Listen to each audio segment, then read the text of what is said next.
অনেকেই অস্ত্র হাতে দাঁড়িয়েছিলেন যে আমরা অফিসারদেরকে তাদের জন্য আমাদের এই দুর্ভোগ, তাদের জন্য আমাদের মৃত্যু, আমরা তাদেরকে আর দেখতে চাই না। আমরা ৬২ জনের মধ্যে একটু ক্যাটাগরি আছে, কিছু আছে সাহসিকতার জন্য আর কিছু আছে সেবার জন্য। সাহসিকতার যে কাজগুলো, এর মধ্যে একটা আপনারা মনে আছে, ইটস এ গ্লোয়িং এক্সাম্পল। একজন পুলিশ সদস্য ছিনতাইকারীকে আঁকড়ে ধরে রাখছে, তাকে দিয়ে স্ট্যাপ করতেছিল, তারপরে সে উনি ছাড়েননি। তো সেটা সাহসিকতার কাজ। এইরকম আরও সাহসিকতার কাজ হয়েছে, আপনাদের মনে আছে, আপনারাই সবচেয়ে ভালো জানেন। 6ই আগস্টে যারা রাজারবাগে অস্ত্রের মুখে রাজারবাগে ঢুকেছিলেন, তখন আমাদের বিপুল সংখ্যক অসন্তুষ্ট এবং বলা যায় সর্ট অফ রেবেলিয়ান বিদ্রোহী পুলিশ সদস্য ওখানে ছিলেন, যারা ইমিডিয়েটলি আফটার 5ই আগস্ট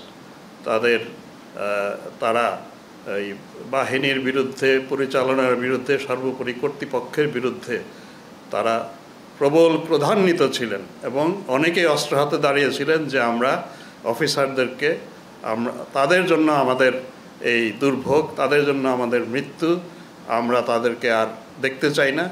এইরকম একটা অবস্থায় ইট ওয়াজ রিয়েলি জীবন আশঙ্কা ছিল একবারে আক্ষরিক অর্থে।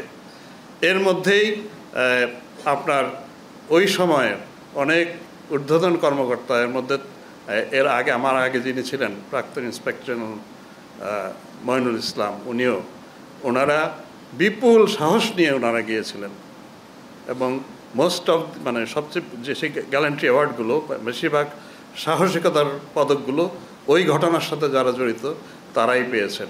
বাকিরা বেশিরভাগই হচ্ছে আপনার ওই সেবার জন্য। সেবা পুলিশি সেবা। যিনি একটা গুরুত্বপূর্ণ ক্লুলেস খুনের মামলা তদন্ত করেছেন, উনি হয়তো বড় একটা সেবামূলক কাজ করেছেন, যার জন্য ওই এলাকায় তাকে মানুষ বিপুল প্রশংসা দিয়েছে।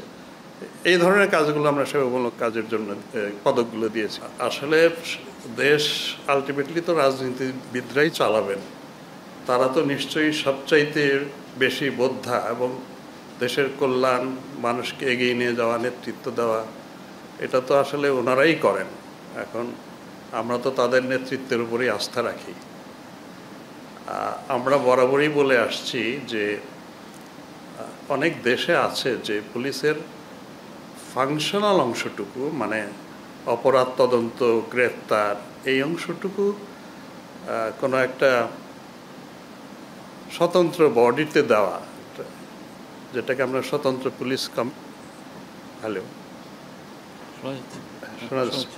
স্বতন্ত্র পুলিশ কমিশনের অধীনে দেওয়া ফাংশনাল অংশটুকু, আর যেটা প্রশাসনিক অংশ, বদলি, পদোন্নতি, স্যালারি, এগুলো মন্ত্রণালয় অথবা সরাসরি এক্সিকিউটিভের অধীনে থাকা, এই ব্যবস্থাটা কোথাও শ্রীলঙ্কাতেই রয়েছে। সম্ভবত এইটা একটা উপায় হতে পারে, কিন্তু প্রথমে আমি যেটা বললাম, আসলে তো রাজনীতিবিদদের উপরে তো আমাদের আস্থা রাখতে হবে, because ultimately they are the leaders who lead the country.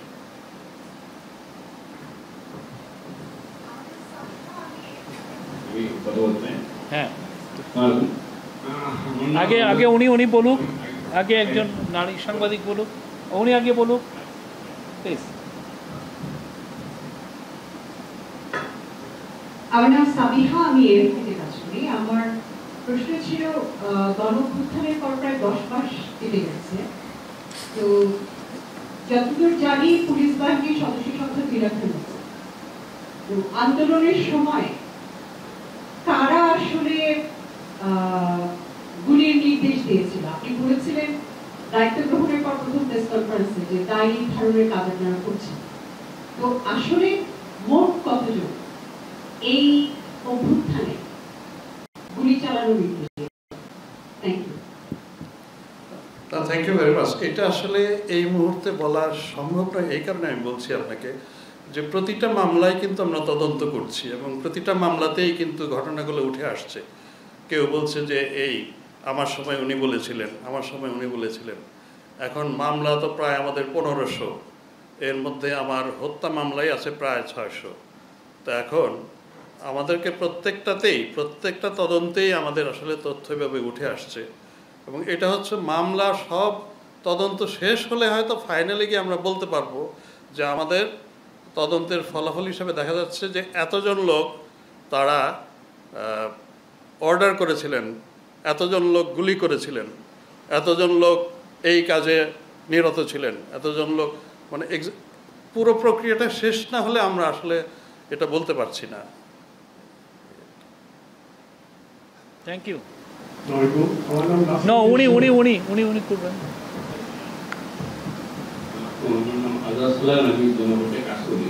আপনি গণগ্রেপ্তার একটা বক্তব্য দিয়েছেন, সেখানে বলা হয়েছে যে মামলা নিতে হবে এবং অভিযোগ করলে তাকে বিশেষ হাতে লেখা করতে এবং লিখতে পারে বিষয়। কিন্তু এখন এই যে একটি মামলা 4 শতাধিক আসামি করা হবে, এখানে হয়তো 5 জন 10 জন 20 জন ব্যক্তি যদি আসা হতে পারে, বাকিগুলোকে নির্ভর, সেই নির্ভরদের মেসেজ কি? তারা কি ভিত্তিম হবে, সাফার করবে, তারা এখানে দোকান দিতে বর্তমান স্বীকার করবে, এবং এই মামলাগুলো কিন্তু 8 মাসে একটি মামলার টাস্ক দিতে পারবে।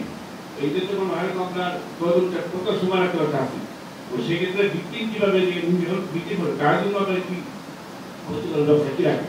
211টা মামলা করা যাবে, মিথ্যা মামলা করে ফাঁসি দিতে পরবর্তী প্রসেসিং নেওয়া যাবে। এই ক্ষেত্রে আপনার কি দল সাপোর্ট দেবেন? Thank you.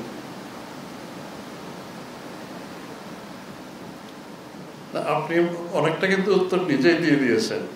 মানে বাদীর বিরুদ্ধে আমরা কিন্তু অভিযোগ দাখিল করতে পারি এই কোর্টের কাছে যে উনি মিথ্যা তথ্য দিয়েছেন, কিন্তু সেটা হতে হবে আমার তদন্তটা শেষ হওয়ার পরে। এবং আপনি আরেকটা খুব বাস্তব কথা বলেছেন, 8 মাস হয়ে গেছে, তদন্ত বেশিরভাগই শেষ হয়নি, এখনও চলমান। আমরা হত্যা মামলার হয়নি, কিন্তু অন্য ধারায় মামলা যেখানে আহত হয়েছেন এরকম 2টো মামলা ঢাকা মেট্রোপলিস থেকে চার্জশিট দেওয়া হয়েছে। কিন্তু তদন্তটা আসলে তাড়াহুড়ার বিষয় নয়, আসলে আমরা 1 মাসের মধ্যে করে ফেলেন, এইটা করতে গেলে আসলে আলটিমেটলি আমরা ন্যায় বিচার নিশ্চিত করতে পারবো না। এই জায়গাটাতেই বোধহয় আমাদের ধৈর্য ধরতেই হবে। আসলে আপনারা যাই বলেন না কেন, এখন যারা এইভাবে ফলসলি ইমপ্লিকেটেড হয়ে আছেন, মানে ভুল অথবা মিথ্যাভাবে তাকে আসামি হিসেবে দিয়ে দেওয়া হয়েছে, মানে উনি তো স্বাভাবিক জীবনযাপনে তো তার তো অসুবিধা নেই, যেহেতু আমি তদন্তকারী জানি যে এই ভদ্রলোক অপরাধী না, ওনাকে জোর করে নামটা দিয়ে দেওয়া হয়েছে, তার প্রতি তো আমার কোনো ধরনের, আমি তাকে কোনো হয়রানি করবো না, গ্রেপ্তার করবো না। এখন আমি যদি না করি আর কে করতে পারে? যেটা হয়, এই যে বাদীরা, যেটা আমরা শুনছি, তারা তাদের কাছ থেকে বলতেছে যে আপনার নামটা বাদ দিয়ে দিব, আপনি আমাকে এই সুবিধা দেন। এবং অনেকে এরকম যারা ফার্স্টলি ইমপ্লিকেটেড হয়েছে, অনেকে মানে না বুঝে, ভুল বুঝে অনেকে এরকম বাদী তাকে কোর্টে নিয়ে যাচ্ছে, নিয়ে গিয়ে বলতেছে যে আমি ভুলে তার নাম দিয়েছিলাম, আজকে আমি এফিডেভিট করলাম, আপনার সামনে ঘোষণা দিচ্ছি উনি এই মামলায় অভিযুক্ত না। এইভাবে স্টেটমেন্ট দিয়ে ওনাদেরকে ভুল বুঝিয়ে অনেক বাদী আছে তাদের কাছ থেকে নানান সুবিধা আদায় করছে। তো এই যে স্টেটমেন্ট হচ্ছে, ওইটা কিন্তু তদন্ত কার্যে এর কোনো প্রভাব নেই। বাদী যতই বলুন যে উনি নাই এবং উনি আছে, বাদীর ওই কথা কোর্টে ওই সময় আসলে আর কার্যকরী হবে না। তদন্ত প্রতিবেদন যতক্ষণ পর্যন্ত না যাবে কোর্টে, ততক্ষণ পর্যন্ত বাদীর এই ধরনের স্টেটমেন্ট আমাদের তদন্তে কোনো ধরনের ইফেক্ট ফেলবে না। অনেকেই ভুল করে ওটাতে যাচ্ছেন, এই জায়গাটায় আমরা প্রোটেকশন আসলে দিতে পারছি না। আপনাদের মাধ্যমে সবাইকে যদি আশ্বস্ত করতে পারি, অথবা যে এইরকম ভুল পথে কেউ যাবেন না, এইভাবে মানে প্রতারিত হয়ে কেউ গিয়ে কাউকে টাকা পয়সা দিবেন না, এগুলোতে যাবেন না। যদি অসুবিধায় পড়েন পুলিশের কাছে আসেন, আমাদেরকে জানান যে আমি জড়িত না, আমাকে যেন গ্রেফতার করানো হয়, আমাকে হয়রানি করানো হয়। আমরা সব সময় চেষ্টা করছি, আমি পার্সোনালি এই চেষ্টাটা করছি। আমি অনেক সময় নিজে ফোন করে থানায় জিজ্ঞাসা করি যে এই লোকটা আমার কাছে আসছে, ওনাকে কি আপনারা ধরার জন্য ইয়ে করছিলেন? আমরা এইটুকুই করতে পারছি। আসলে আমাদের যানবাহন একটিও বাড়েনি, কিন্তু সরকারি প্রক্রিয়াগুলো একটু সময় লাগে। প্রক্রিয়া হয়েছে, আমরা একেবারে শেষ পর্যায়ে আছে একটা 200 পিকআপ কেনার, এটাই প্রথম, আজ পর্যন্ত এখন আমরা পাইনি। একটা এই ক্যাবিনেট এই advisory committee on government purchase, যেটা সিসিজিপি বলে, ওইটাতে যাবে বোধহয় নেক্সট উইকে। তাহলে আমরা এই প্রথম 200 পিকআপ পাবো। আমাদের 405-এর মতো গাড়ি পুড়ে গেছে। তো পিকআপগুলো আমাদের বেশি দরকার, এখন আমরা আসলে পাইনি। এর মধ্যেই চলতেই হবে।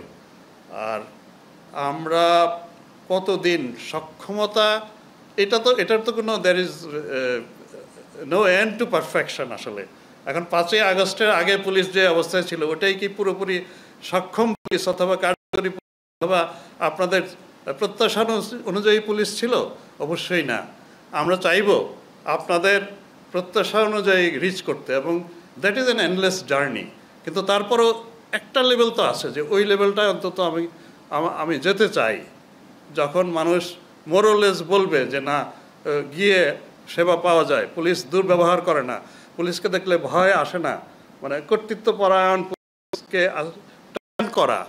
মানে এটা প্রথমে আমি বলেছিলাম যে এটা আসলে একেবারে কি বলে আপনার 180 ডিগ্রি আপনার করা, আপনার প্যারাডাইম শিফট করা। এটা একটা মানুষকে ওইভাবে করাটা আপনার ইট টেক্স টাইম, কারণ ওই লোকগুলোই আছে, এবং তাদেরকে আমরা, একটা হচ্ছে যে সরকারের সদিচ্ছা থাকে, সরকারের উপর থেকে তাদের নির্দেশনা থাকে, এবং সেটাই আমরা চেষ্টা করি সবাইকে মোটিভেট করা, কাজ করানোর, এবং সবার মধ্যে ওই স্পিরিটটা ইনভাইভ করা যে this is not this police. আসলে আমাদেরকে ওই জায়গা থেকে বেরিয়ে আসতে হবে।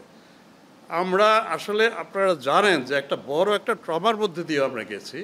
তো সেইটার থেকে রিকভার করার জন্য আসলে আমাদের দরকার ছিল আরও বেশি বিশেষজ্ঞের সহায়তা, হয়তোবা সাইকোলজিক্যাল কাউন্সেলিং, যাতে এই লোকগুলোকে আমরা ওখান থেকে বের করে আনতে পারি। মানে একজনের মনোজগতে চেঞ্জ করাটা, এইটা একটা বড় কাজ। এই যে আপনারা প্রশ্ন করছেন, আপনারা কথা বলছেন, নিউজ করছেন, এগুলোরও একটা এফেক্ট আছে। তো দিস ইজ ওয়ে, আপনাদের সবাইকে নিয়েই আমরা এগোতে চাই আর কি। কবে করতে পারবো এটা আমরাও তাকিয়ে আছি ওই দিকে আসলে।